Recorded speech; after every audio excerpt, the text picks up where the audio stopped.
예, 오늘 이 자리에는 자유한국당 재건의 중책을 맡은 김병준 비대위원장이 나와 계십니다. 지금부터 인터뷰를 좀 진행하겠습니다. 자, 어서 오십시오. 네, 안녕하십니까. 예, 반갑습니다. 예. 밖에 계셔서 보시다가 직접 안으로 들어가 보시니까 어떻습니까? 해볼만 하시다고 생각하십니까? 아닙니다. 밖에서 생각했을 때나 예.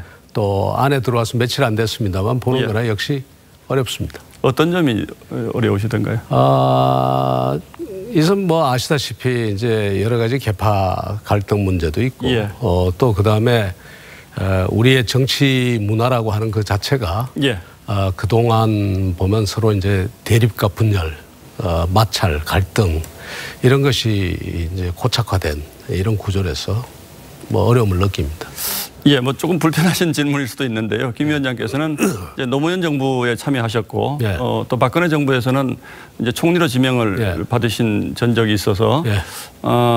조금 정체성이 어떤가라는 우려를 하시는 분들도 계시는 것 같아요. 어떻게 네. 스스로 생각하시는지요? 그래서 제가 이제 뭐 첫날 그 질문 받았을 때 언격글에 나온 이야기가 예. 여기도 대한민국이고 저기도 대한민국이다. 그렇게 이야기 드렸는데 그렇습니다. 결국 우리가 걱정해야 될 것은 전체 나라 전체고 예. 또 야당이 바로 서야지 여당도 바로 설 수 있고 그런 점에서 어디에 있건 나라를 바로 세우는 데는 뭐 다 똑같은 일이라고 생각하고 있습니다. 이제 오시자마자 하신 말씀 중에 현 정부에 대해서 국가주의가 예. 좀 지나친 것 같다 이런 말씀을 하셨는데 이건 원래 그렇게 생각을 하셨던 건가요? 예를 들자면 어떤 점을 국가주의로 보시는지요? 이 국가가 이제 시장이나 공동체가 스스로 해도 될 일에 국가가 많이 개입한다는 거죠. 말하자면. 예. 그러니까 우리 충분히 우리 스스로 할 수 있는 일인데도 국가가 들어와 가지고 이래라 저래라 이제 하는 거죠. 예를 들자면 예를 하나 들어볼까요? 예, 뭐 짤막하게 하나. 뭐 예를 들어서 대학의 재정을 건전화하는 것만 해도 예. 재정 투명성만 높여놓으면은 학교 구성원들끼리 서로 보면서 견제할 수 있는데 예. 그러지 않고 재정 투명성을 굉장히 낮게 해놓은 다음에 교육부가 와서 감사를 하고 교육부가 와서 처벌을 하고 그런단 말이죠. 꼭 해야 될 처벌은 해야 되겠지만 그 이전에 예. 그 공동체 내지는 조직 내에서 자율적으로 잘 돌아가는 구도를 만들어줘야 되는데 그러지를 못하다는 이야기입니다. 예를 들어서 요즘 논란되고 있는 뭐 최저임금 문제 이런 것도 국가주의의 일환으로 보십니까? 이제 국가가 지난 시장에 이제 노동시장에 그에 이제 조금 지나치게 개입하는 문제 아니면 개입하더라도 좀 잘못 개입하는 문제 예. 그런 문제가 있다고 봅니다. 자, 이제 오늘 박근혜 전 대통령 재판이 예. 있어서 1심 선고가 다 마무리가 예. 됐거든요. 예. 총 32년 뭐 상당히 예. 긴 형을 받으셨는데 예. 보수 측 일각에서는 어떤 형태로든 자유한국당이 박근혜 전 대통령의 탄핵 문제는 정리를 하고 가야 된다 이런 말씀을 하시는 분들도 많은데 개인적으로는 박근혜 전 대통령 탄핵에 대해서는 어떤 입장을 가지고 계십니까? 일단 이제 탄핵이 국민들에 의해서 이제 그 뭐 여러 가지 촛불이라든가 이런 것이 있었고 그다음에 법원에 의해서 판결이 이루어졌지 않습니까? 예. 그래서 그것은 아마 역사에 있어서 우리가 지금 당장에 결론을 내리기보다는 사가들이 이제 평가를 할 것이라고 보고요. 예.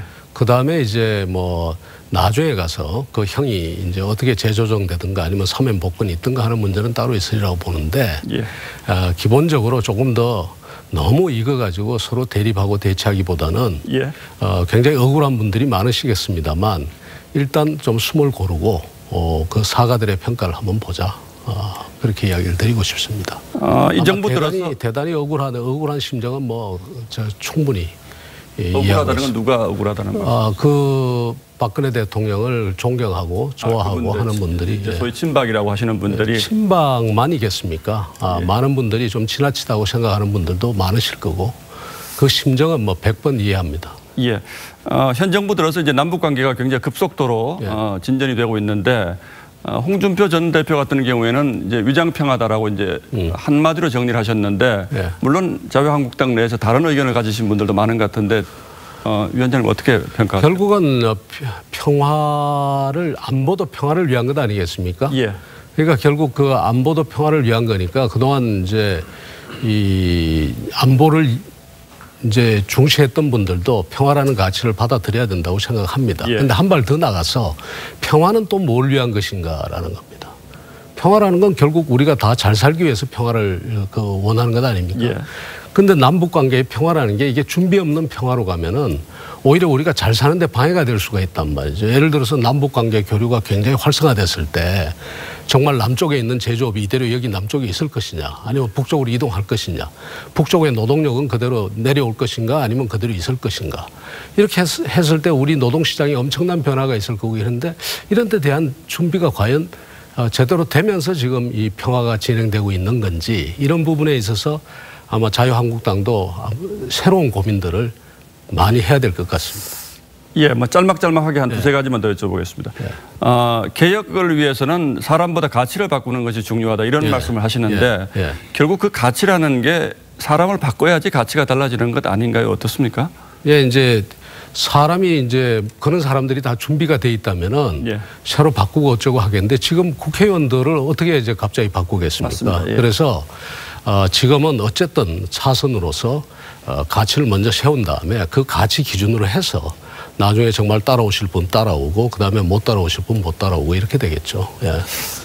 개인적인 질문 하나 드리겠습니다. 비대위원장이 뭐 계속되는 건 아닐 테니까 어느 순간에는 이제 정상적인 당 체제로 가게 되면 계속 정치를 하실 생각이신지? 없습니다. 총선 출마 얘기도 나옵니다. 없습니다. 그런 전혀 없습니다. 전혀 없으시고요. 예, 알겠습니다. 뭐 하여튼 비대위 활동을 잘 하실 수 있도록 저희도 바라겠습니다. 예, 오늘 말씀 고맙습니다. 예, 감사합니다. 예.